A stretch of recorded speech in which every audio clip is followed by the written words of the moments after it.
Well, hi everybody. Evan Swanson here for another episode of Real Talk. And today I am genuinely excited to introduce you to Lee Davies of Eleete Real Estate. Um, if Portland had a Hall of Fame for real estate, Lee Davies would be a first ballot Hall of Famer. A little bit about his resume: over 37 years in the business, graduate of the Real Estate Institute. He's served over 2,000 families in his career.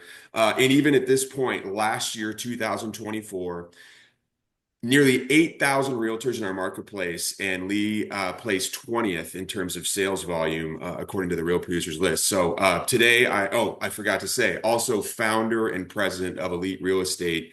So Lee, welcome and thank you for joining us. Well, that's a pretty grand introduction. I don't even know if I need to go see any therapist after that. So thank you.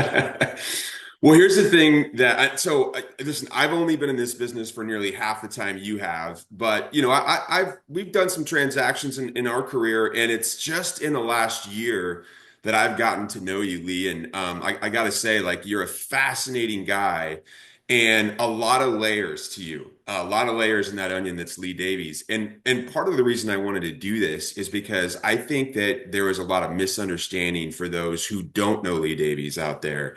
And I want to try to unpack that in this episode. So again, thank you for joining us. And as the real purpose of this interview is really to understand kind of your background and how that influenced who you are as a person and a real estate professional. And let's get to it. So you grew up locally in the suburb of Portland called the Rock Creek neighborhood, and attended Aloha High School, correct? Yes, yes, not exactly my big claim to fame, but for those of us who are fellow warriors, we are still proud of our roots.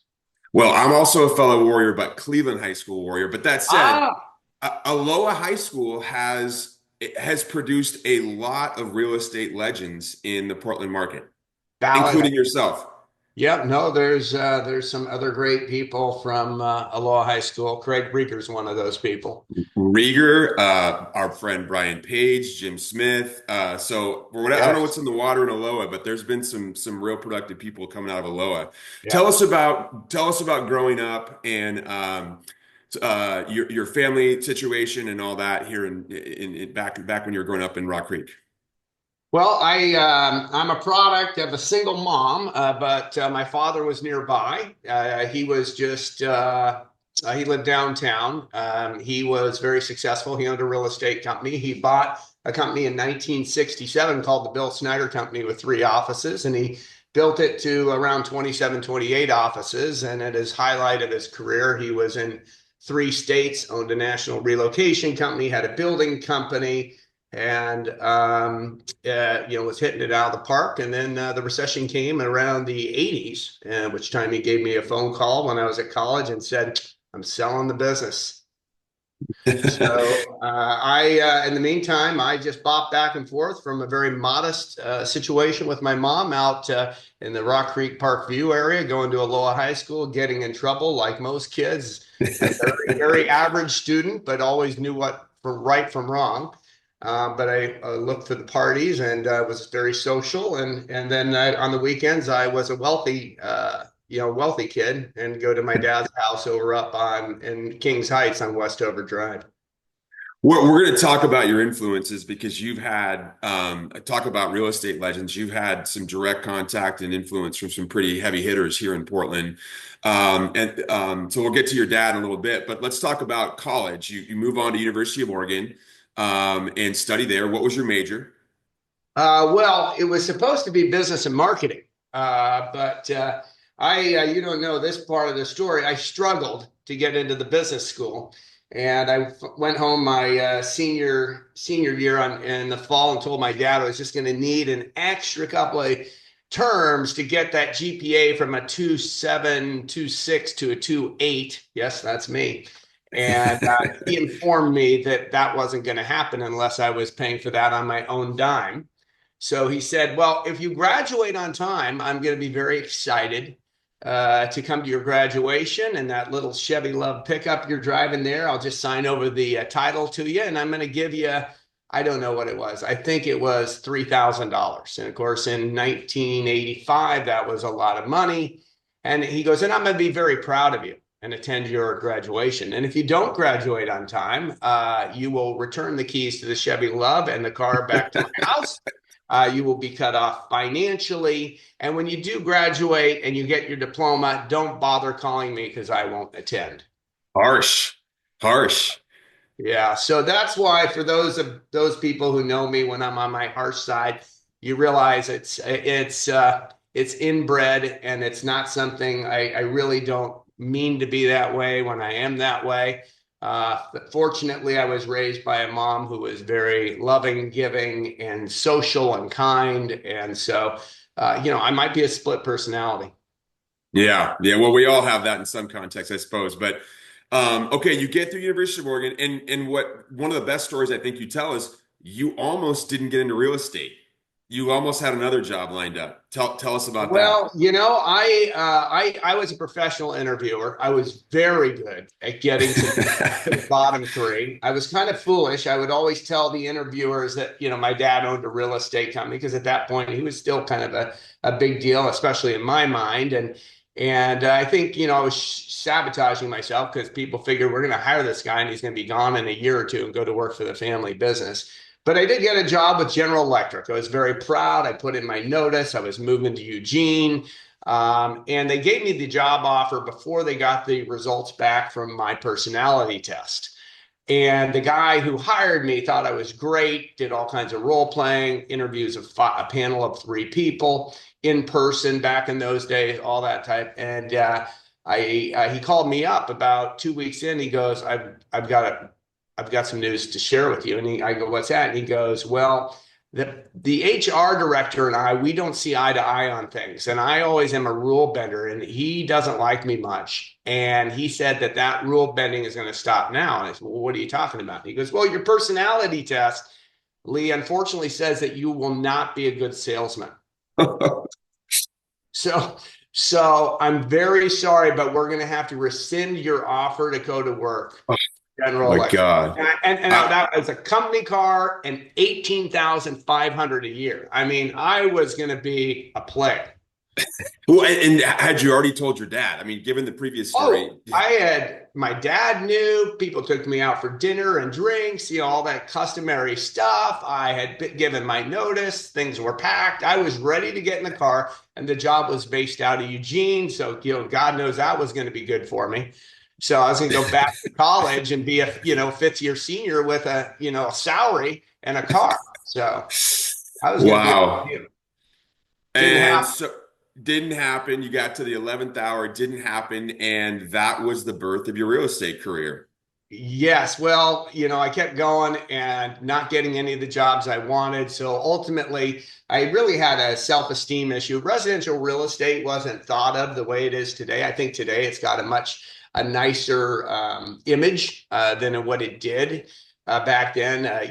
Residential realtors were probably kind of like used car salespeople. Companies were very low key, very low brow, and anybody can get a real estate license. It was easier to get it back then.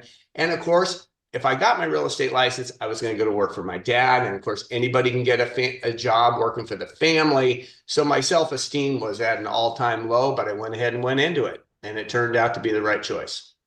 Right. So your dad owned a real estate company. I think you mentioned it was called Republic Real Estate. Yeah. And you were young, mid-20s, and what happened then? Well, yeah, he owned a big company called the Bill Snyder Company. He sold that to a group out of Kuwait, and then he had a small company that he bought from a company called Hayden Island Properties or Hillman Properties Northwest. And they did all of the adult communities that Summer Place, Summerfield, Fairway Village in Vancouver, King City. They were a big player, and so he took over their residential arm, bought it from them, and then I was working there, and then within 2 years, I was the top salesperson and wrote back a card back to the General Electric guy and let him know that at the end of my second year, I'd made $70,000 in 1988. So I had made, 3.5 times or so what my salary would have been at General Electric. probably at that point was making what he was making. And I went there, and then my dad said, well, you should run the company. My dad was semi-retired, living in Hawaii and Palm Springs, and then would fly back and just, jump on the phone and be a CEO. And I eventually, after 3 years, called him up and I said, I can't do it. I can't be the top guy in the company, run the company. I don't want to do this at age 26 years old or whatever I was, 25, 26. And I said, I'm going to go to work for a competitor named Barbara Sue Seal. And so your first influence was your dad, who I never knew the guy, but sounds like he was, quite the guy and obviously very successful professionally.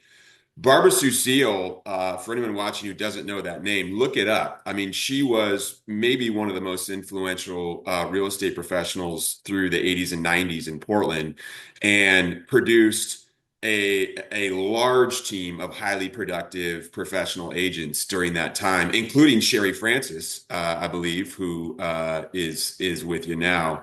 So talk about Barbara Susille. What was it like going to work with Barbara Susille? Because that was really a golden era in the real estate industry at that time. Well, what she did is she said, I'm going to make real estate like going to a law firm or to an accounting firm, and I'm going to formalize it.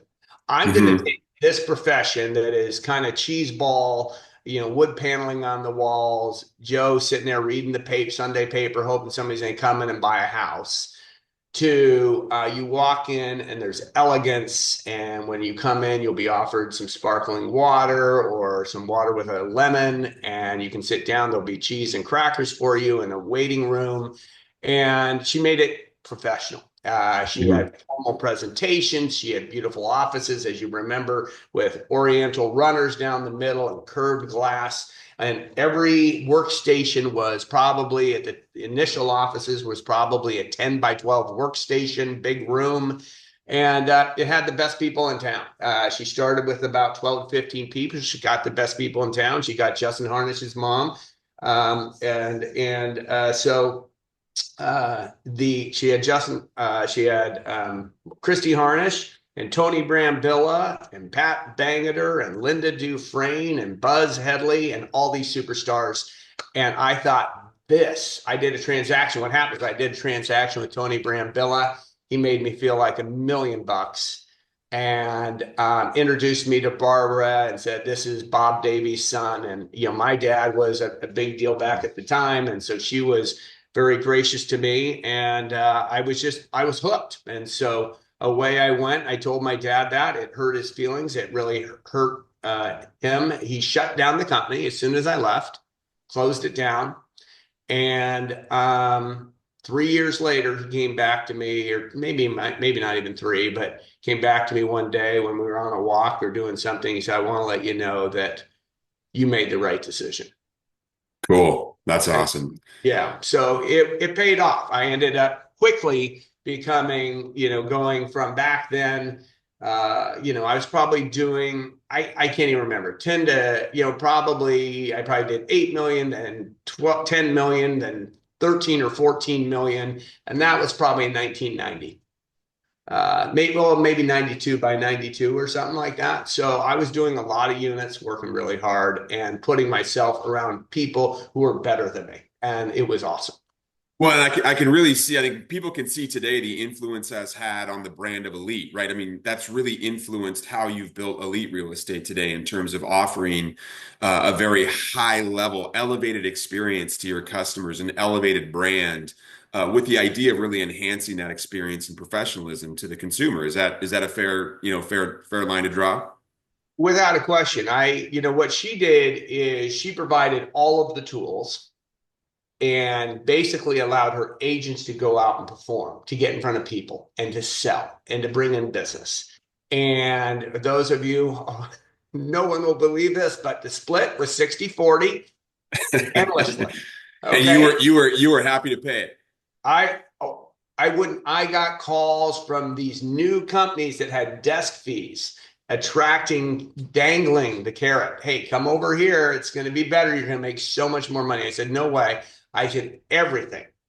Everything, there's a reason why I'm successful. I'm around great people, a great brand, and great marketing. And there's a lot of services taking care of me so I can go out and serve my client. And so that's exactly what I did when I opened this company and opened Eleete Real Estate, which was originally my name, Lee Davies Real Estate. And there's a story behind that. But, when I opened it, the whole idea was, hey, agents should be professional practitioners. They should be previewing properties. They should be knowing contracts. They should be negotiating. They should be out there providing service. They should be out there seeing doing as much for their clients as possible. They shouldn't be making marketing things and figuring out listing presentations and building websites and doing social podcasts and this and that. They should be an attorney. They should be a lawyer. They should be a realtor. And so that's what it was all about for me. And that's what I did when I started this company. So we're going to get to Eleete and the founding of that. There's a good story around that as well. But let's talk about your move to the next company you work for, because in that you encountered another local legend in the real estate market who influenced you another way. So tell that story. Well, so Barbara was amazing. So Barbara had you on a treadmill of competition every week. She had three different every week she would read out contests. One was a January 1 to January 1. One was like April 15 to April 15, and one was October 1 to October 1. So depending on where you were on your production, you could be anywhere from I could be anywhere from number 50 to number 3 in the company. And so it would bother me because I was competitive that I would hear my numbers. And so, but after 6 years, 7 years of doing that and being in the top 10 of the company several years in a row and always she had a, awards contest where I get to go the first day with the top 8 people in the company. I was 27 years old, making well over $100,000 a year in 1992, flying on a jet with the top people I just named, Christy Harnish and Tony Brambilla and Linda Dufresne and Pat Bank. And I'm flying to Palm Springs in Hawaii. Company's paying for it. And I'm feeling very special. And then the people who are the next tier down, they fly in a day later. They don't have the private party. So it was a big deal to me. But after about 6 or 7 years, I was running myself ragged.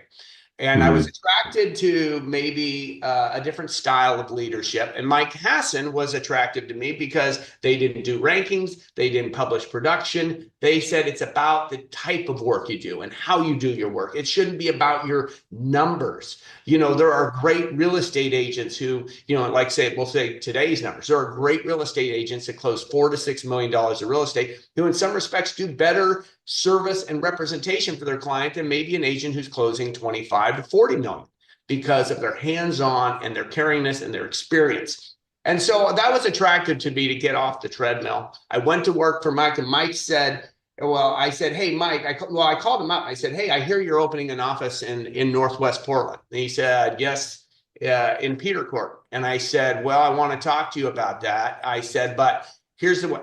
I want to be the broker of the office. I want to run the office. I want quality people. I'm so used to be around quality people with Barbara Susile Properties. And he thought I was nuts. He goes, you're a top performing agent. Why would you want to manage? I go, that's what I want to do.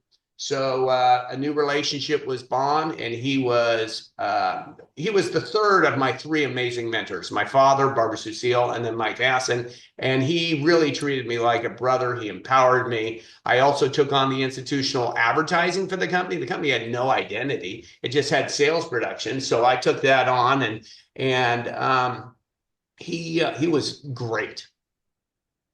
Well, and one of the things you told me when we prepped for this interview was you talked about that focus away from, sort of the individual production and the focus on how do you serve your clients.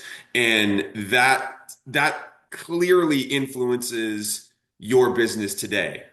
So talk about that. How was he influential in terms of refocusing that energy to the client as opposed to your own production? Well, it was really a hybrid of both, Barbara Susile and Mike. For Barbara, it was let's do things at a higher level. Right. Let's provide a better service. But don't get me wrong, she wants you to produce, and she wants you. Mike was much more about how you do the business, the contracts, the representation, doing it right, honesty, integrity, and that type of thing. And by the way, it's not, you don't need to go around and beat your chest that you did 20 million or you did 15 million. It's really irrelevant. Be happy with who you are and that you're doing a good job. So the combination of the two people was brilliant. So when I started Eleete, my whole goal was, okay, I want to be around great people. I want to be around really good people. I want to always have them when they see the Eleete brand. It's no different than if they see Starbucks or Les Schwab or Ritz-Carlton. It's like, you know what you're going to get. So I built an infrastructure that said, okay, this staff person takes care of this. That will take that off of my agent's plate. This staff person will do this, and that will take it off my agent's place, and there'll be consistency. And then I would train. I've done hundreds, thousands of hours of training with my agents saying, this is the way you do it. This is the way you do it. This is the way you do it. So that whether you hire anyone in any of our 50 agents, the idea was it wouldn't matter whether you hired myself or you hired anyone else in the company, that the experience and the representation was harmonious. It was the same, and no one was getting somebody better than somebody else. Now, in theory, but we all know there's different agents. Well, and so let's talk about that. I want to get into the founding of Eleete. And my favorite thing that you told me about this story is that the first step you took is you bought the office building, which most people have the idea and say, I'm going to start a company. This is my idea. This is this problem I'm going to solve. Now I need to find a place to conduct this work. And you, being the real estate guy that you are, bought the real estate first. I love that. Yeah, I joke with people. First of all, everyone in real estate who's really good at it might have some similar experiences, unless they're smarter than me. And that is that you buy real estate at the high. I only buy at the high. And the reason I buy at the high is because I'm rolling in money. Right. That's the problem with our world, right? That's right. Exactly. I'm hot, so now I'm going to buy. And so this building came up for sale, and I've been driving by it for the last 15, 20 years. And I had a couple commercial investments already. And I had some plexes, and then I had 2 office buildings I owned. They were not, just little investments, ones that I had bought over the year. Owner will carry a contract kind of stuff. And this building all of a sudden said for sale. And I was like, no way, I got to buy this thing. I called the agent, the commercial broker, and he just kind of laughed at me, Kevin Joshi. He just said, we've got medical groups buying this. And I said, well, listen, here's my offer. I'll go 150,000 over, and I'll go 100,000 non-refundable money, and I'll do no home inspection. And I'm going to buy this because if I get this building, I'll start a real estate company. That's what I'm going to do, because this building is like the Field of Dreams. It's like Kevin Costner's. If I put a brand sign out there, it's going to be the most iconic building in the area, and it's going to attract clients and real estate agents. Well, so you're not wrong, right? If for those of you who have not seen the Eleete Real Estate office on Barnes Road across from St. Vincent's Hospital, drop by and check it out. It is a beautiful building, high ceilings, exposed wood. It's awesome. So what you've done with it, you have built it. It's there. But I just love the fact that you bought the building and then said, well, I guess I'll just start a real estate company. Here we go. Now, clearly you had a foundation of ideas and knew you had a philosophy and an ethos of what it would take to build a real estate company to really serve the professional realtor. But I love the fact that you bought the building first and then started the company. So let's talk about the beginning days of Eleete, because this is 2007. Of course, the market's hot. You start Eleete and you built it on this foundation, which I think a lot of successful professionals have, which is to say that this is what's worked for me.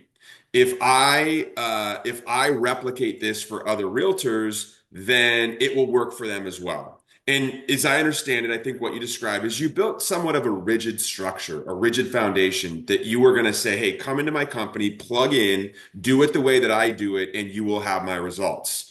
And I think this is one of the misunderstandings of Lee Davies and Eleete Real Estate today, is that has evolved greatly in the past 5 years. So talk about that a little bit. Well, yeah, I was sure it was going to work, you know, and it was really, I called it Barbecue Seal Properties on steroids, right? And I said, when I have all this stuff, people are going to be so attracted. Well, the movement was well under its way. It was like me trying to tell everybody that the world was flat, and they're just looking at me like, dude, you're nuts. What's your desk fee? What's your desk fee? And then I had another mistake, and is that for my advisors and my clients, they all said, "Oh, when you start the company, name it your Lee Davies." And I thought, great. But then when I tried to get maybe a Sherry Francis or somebody to come work with me, they're like, "Well, you know, you're not John L. Scott and deceased 20 years ago and own a company with maybe 1,000 agents. You're alive with a small company selling real estate, competing with me. I don't want to be, it's going to sound like I'm your assistant." So what's evolved over the last 17 years is that, you know, I constantly keep learning and I constantly evolve and I constantly realize that what I sure is going to be successful needs to be modified. And so through the last decade, you know, we changed the company to Eleete Real Estate to basically make it a neutral brand name. We turned around and then started taking all of our, you know, the end result is we've taken all of the things that I put in there as saying, this is the way you do it, and saying, this is your opportunity if you'd like to plug into these things and these tools. But now, if you have ways that you already do it and you're a successful agent, we will let you do that when you come to Eleete Real Estate. And then, yes, I ultimately put in caps. I lowered the fees. I changed the splits. I got it to being a competitive platform now, to where people can no one can replicate what we have, because we have a local brand with great name notoriety and a sense of prestige. We have two of the most beautiful offices in the city, and we have great people who want to come in and collaborate in the environment. And then we have great tools, and then the staff is all bonused and incentivized on the agent's success. So Mm-hmm. they look at agents like they are behind the desk at the Ritz-Carlton, and they want to help. They want to help them grow their business. Yeah. And I think this is a story that needs to be told because again, I think there's a reputation out there about what Eleete is and who you are as a person. And as I've gotten to know you over the past few months and I've really your public reputation does not fit the guy that you are. And that's sort of what I want to talk about next is you as a person and also a leader. So, you know, Lee, I kind of went behind your back, which I know you don't appreciate, but I went ahead and talked to some of your staff members, many of your agents, and I just said, hey, do me a favor, describe Lee as a person, a friend, but also as a leader. And you know, got some incredible feedback. And I think that, you know, again, your reputation on the outside, a lot of people might say that you're intense. I think is that a fair? But I would describe that as determined. I mean, you are a passionate person, and again, I think misunderstanding is people might think that you're passionate about your own self-interest, but you are really and truly passionate about serving your clients, right? Your hard work is not an individual thing. It's about serving your clients at a very high level and also serving your agents. In fact, I want to share one story that one of your brokers shared with me that I think is so telling. Um, and this is when she was virtually a brand new agent. And I'm just going to read it. She says, at first, when I initially started as an independent broker, I asked for a one-on-one meeting with him to give me some guidance on how the heck I do this job. Lee could have easily brushed me off, but instead, he took time to sit down and walk me through the basics, giving me the real actionable advice. It wasn't just about how, but also the why. And that made all the difference. It showed me the right way that he's not just about results, but he's genuinely invested in helping others succeed. And as I witness you in the sales meetings and how you interact with brokers, that is so true. You, again, 37 years, you've got a highly productive team, and yet I feel like you work equally as hard to invest in the brokers in your office than you do your customers. And I think that's awesome. So I just want to ask you, how do you think the Eleete brand is misunderstood, and how do you think Lee Davies is misunderstood for those who aren't in and around you more often? Wow, that's a packed question, Evan. Well, first of all, I think that this is where my wife could add some color. We'll call her up. Yeah, yeah, no, I, of course, the intensity and the focus and the determination, it's innate. It's the way I was raised. And yet, oddly enough, I did not have the best relationship with my father. And I've always said I don't want to be that intense. I want to be relaxed. I want to be the fun guy. I want to be that type of person. And yet, when all of a sudden, I lace up the tennis shoes and I, walk in the gym, and this is my gym, I look at my to-do list and I look at everything I need to accomplish, and there's more on my plate than I can ever accomplish every single day. So, my intensity, it's embarrassing. It's not something that I'm proud of. I would do, no one knows who Tony Brambilla is, but he's anymore. But, he was an Italian guy with a, heart of gold and a big loving personality of Barbara Susile. And I don't know why I'm thinking of him. There's dozens of people like this in the industry that when you meet them, you just want to spend time with them. You want to hang out. You probably would want to go to work for him if you owned a real estate company. And, and I want to be that guy. And guess when I can be that guy? Well, unfortunately, over most of my career, it's when I have a couple cocktails and I'm hosting people at an event. And all of a sudden, I'm a great, gregarious guy. But that's not who people meet Monday through Friday when I'm sprinting through the office, unless they have lunch with me and they call for a one-on-one. And I share it with all my agents all the time. Guys, I know I'm busy, but guess what? I eat lunch every day and I'm in the office every morning at 7 a.m. If you ever want to come in and have coffee at 7 a.m. or you want to grab lunch, let's do it. And sure enough, anytime I spend that one-on-one time with people, there's a real connection and they realize there's a human side to me and that I really do care. And ultimately, when I care about their development and so forth, it's because one, I care about their customer. So I want to make sure their customer is getting the right thing. Two is I care about them because I want them to enjoy coming to work and having some success, because if they do, they'll spend more time in the environment and then it becomes a better culture and better collaboration. Hmm. And three is that, it's no different than my kids. I just got a call from my son at University of San Diego, and he got two internship offers from Deloitte and Ernst and Young. And of course, I'm beaming with proudness, right? So I just had Michelle Sheehan grab the Real Producers magazine and said, "Oh my gosh, look, I'm in the top 200 or something. That's the first time I've ever made the book." And I was like high-fiving, and I said, I said, "Holy shit balls!" And I put that in a text, and she said, "Oh my God, my mom used to say that. I love that." you know so that's the joy of being an owner, and that's the joy when people walk in and ask me questions throughout the day, or they call me and this and that, and they tell me of this real challenge, and I look at them and I ask them a few more questions to dissect, and I give them an answer, and I don't know where it came from. It's 37 years of some microcomputer in there. I give them an answer and they look at me and go, "Oh, thank you. Perfect." And they walk out with confidence. And when you see that, that's probably the most, warm part of what I do. And, whether I do it in a sales meeting with 50 people in the room, or I do it in a one-on-one or whatever, that's when you feel like, okay, that's more important than any earnings I can have, is just the sense of pride that I help somebody improve. I love that. And I think, Lee, that again, looking at the feedback that I got from many of the people in your office, that totally matches what they said, which is that, hey, especially one-on-one, he is a totally different guy. You have a big heart. You really do genuinely care about the members of your team.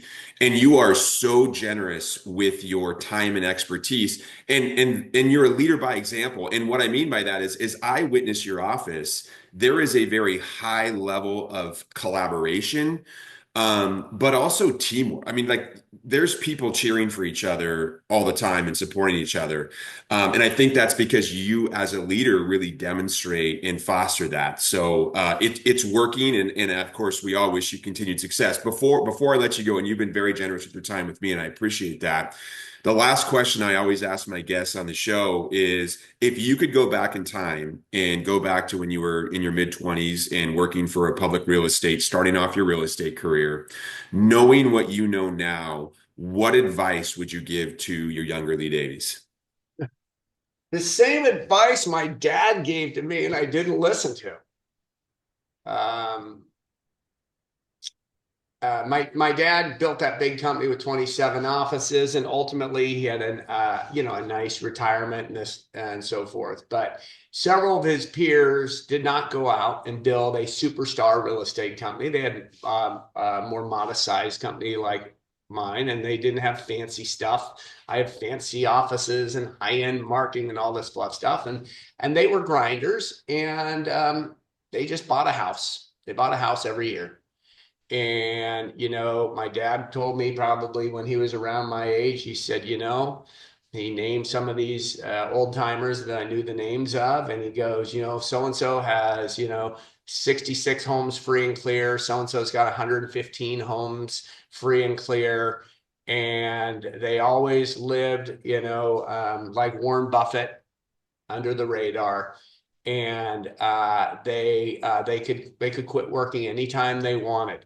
And so, the people I really admire and I have jealousy of are, old timer names that, again, some very people in this quadrant would know if they've been around for a while. But I remember I haven't seen him in 20 years, a guy by the name of Brad Taylor, who was at John L. Scott years ago.